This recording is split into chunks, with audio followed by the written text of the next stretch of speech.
வணக்கம். திசைகளின் 5 மணி செய்திகள். Counter setting ஊழலில் அதிகாரிகளின் சொத்துக்கள் முடக்கம். 9 மில்லியன் ரிங்கெட் மதிப்புள்ள தங்கம், கார் ஆகியன பறிமுதல். மலேசிய எல்லை பகுதிகளில் நடந்த கவுண்டர் செட்டிங் ஊழல் மோசடி தொடர்பில் மலேசிய ஊழல் தடுப்பு ஆணையம் SPRM அதிரடி நடவடிக்கைகளை எடுத்துள்ளது. இந்த சிண்டிகேட்டில் ஈடுபட்ட அதிகாரிகள் சொத்து விவரங்களை அறிவிக்க வேண்டும் என ஆணையம் நோட்டீஸ் அனுப்பியுள்ளதாக அதன் தலைமை ஆணையர் தான் ஸ்ரீ அசம்பாக்கி தெரிவித்தார். அவர்களிடமிருந்து 9 மில்லியன் ரிங்கேட்டுக்கும் அதிகமான மதிப்புள்ள தங்கம், ஆடம்பர வாகனங்கள், ரொக்கம், வங்கிக் கணக்குகள் ஆகியவை பறிமுதல் செய்யப்பட்டுள்ளன.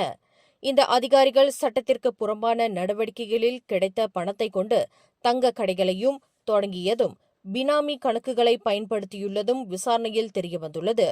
இந்த முறைகேட்டில் ஈடுபட்ட 18 அதிகாரிகள் உட்பட 30 பேர் கைது செய்யப்பட்டுள்ளனர்.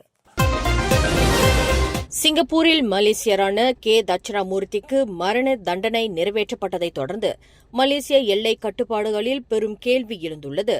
போதைப்பொருள் கடத்தல்காரர்கள் நாட்டின் எல்லையை எப்படி எந்தவித சோதனையுமின்றி கடக்கிறார்கள் என்று கேள்வி எழுப்பியுள்ளார் பினாங்கு மாநிலத்தின் பத்துகாவான் தொகுதியில் முன்னாள் நாடாளுமன்ற உறுப்பினர் கஸ்தூரி பட்டு. காவற்படை, குடிநுழைவு, சுங்க அதிகாரிகள் கடத்தல்காரர்களை ஏன் தடுத்து நிறுத்தவில்லை அல்லது விவகாரத்தை தெரிந்து கொண்டே அவர்களை சிங்கப்பூருக்குள் செல்ல அனுமதித்தார்களா என்றும் அவர் சந்தேகம் எழுப்பினார். போதைப்பொருள் கடத்தல்காரர்களை எல்லையிலேயே கைது செய்து பின்னணியில் உள்ள கும்பலை அடையாளம் காண மலேசிய அதிகாரிகள் தங்கள் கண்காணிப்பையும் வளங்களையும் அதிகரிக்க வேண்டும் என்றும் அவர் வலியுறுத்தியுள்ளார். இது சட்டத்தின் ஆட்சியை நிலைநிறுத்தவும், ஏழை எளியவர்களை கடத்தல்காரர்களாக பயன்படுத்தும் மோசடியை முறியடிக்கவும் அவசியம் என அவர் மேலும் கூறினார். மலேசியாவில் ஆண்டுதோறும் 50,000க்கும் அதிகமான புதிய புற்றுநோய் பாதிப்புகள் பதிவாகி வருவது அதிர்ச்சியை ஏற்படுத்தியுள்ளது. மக்கள் மத்தியில் விழிப்புணர்வு இல்லாததால் பெரும்பாலான நோயாளிகள் நோயின் நிலை 3 அல்லது 4 என்ற முற்றிய நிலையை எட்டிய பிறகே மருத்துவமனைக்கு வருவதாக சுகாதார அமைச்சர் ஜுல்கிஃபிலி அஹ்மத் வேதனை தெரிவித்துள்ளார். இந்த கால தாமதமான நோய் எறிதலை தவிர்க்க மக்கள் அனைவரும் தொடர்ச்சியான சுகாதார பரிசோதனைகள் செய்து கொள்ள வேண்டும் என அமைச்சர் வலியுறுத்தியுள்ளார். சுகாதார அமைச்சு இந்த சூழ்நிலையை சமாளிக்க தேசிய புற்றுநோய் சங்கம் போன்ற அமைப்புகளுடன் இணைந்து நாடு முழுவதும் 1 மில்லியன் பரிசோதனைகள் செய்யும் திட்டத்தை தொடங்கியுள்ளது. மலாக்கா மாநிலம் சுற்றுலாத்துறையில் புதிய உச்சத்தை தொட தயாராகிறது.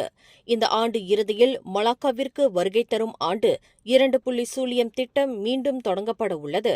இந்த முறை சுற்றுலா பயணிகளை ஈர்க்கும் வகையில் 800க்கும் மேற்பட்ட புதிய சுற்றுலா அம்சங்களுடன் அதிக போட்டுத்தன்மை கொண்ட திட்டங்கள் அறிமுகப்படுத்தப்பட உள்ளன என மலாக்கா மாநில முதலமைச்சர் டத்தோஸ்ரீ அப்துல் ரவுஃப் யூசோ தெரிவித்தார். இது உள்நாட்டு பயணிகள் மட்டுமின்றி வெளிநாட்டு பயணிகளுக்கும் ஒரு தனித்துவமான அனுபவத்தை வழங்குவதுடன் 2026ஆம் ஆண்டுக்கான மலாக்காவின் சுற்றுலா இலக்கை எட்டவும் உதவும் என அப்துல் ரவுஃப் யூசோ நம்பிக்கை தெரிவித்தார்.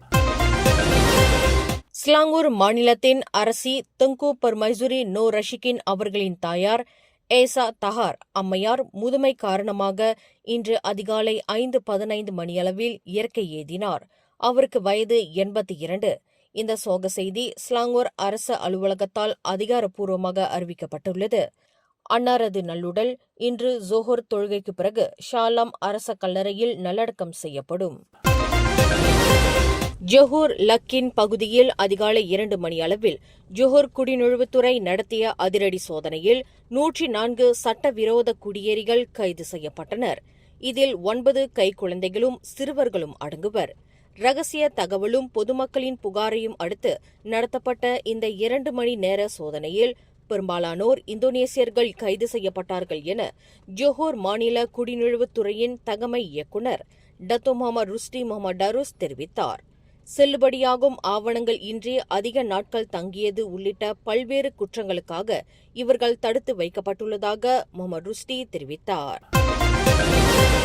ஜொஹூரில் இன்று அதிகாலை திருமணம் செய்யவிருந்ததாக கூறப்பட்ட ஒரு காதல் இணையினர் அதிகாலை 2 மணியளவில் ஓர் ஆடம்பர தங்கும் விடுதி அறையில் ஜொஹூர் மாநில இஸ்லாமிய சமயத்துறை அதிகாரிகளால் அதிரடியாக கைது செய்யப்பட்டனர்.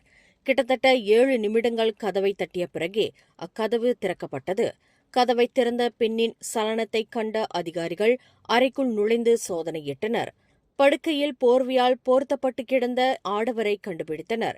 இவர்கள் இருவரும் ஜீனா எனப்படும் விபச்சாரத்திற்கான முன்னோடி நடவடிக்கைகளில் ஈடுபட்டதாக சந்தேகிக்கப்பட்டு சட்ட நடவடிக்கைக்காக ஷரியா நீதிமன்றத்தில் நிறுத்தப்பட உள்ளனர். சில்க் நெடுஞ்சாலையில் உள்ள புக்கிட் காஜாங் டோல் சாவடியில் நேற்று நிகழ்ந்த பயங்கர லாரி விபத்து தொடர்பாக 42 வயது லாரி ஓட்டுநர் 2 நாட்களுக்கு தடுப்புக் காவலில் வைக்கப்பட்டுள்ளதாக காஜாங் மாவட்ட காவற்படை தலைவர் அசிஸ்டன்ட் கமிஷனர் நஸ்ருன் அபுல் யூசுப் தெரிவித்தார். பிரேக் கோளாறு ஏற்பட்டதை அறிந்ததும் விபத்துக்கு முன் லாரி ஓட்டுநர் வாகனத்திலிருந்து குதித்ததாக ஒப்புக்கொண்டார். இந்த விபத்தில் 16 மாத ஆண் குழந்தை ஒன்று சம்பவ இடத்திலேயே உயிரிழந்தது. இந்த சம்பவம் குறித்து காவற்படையினர் தீவிர விசாரணை நடத்தி வருகின்றனர். மேலும் செய்திகளை தெரிந்து கொள்ள கீழே இருக்கும் பெல் பட்டனை அழுத்துங்கள்.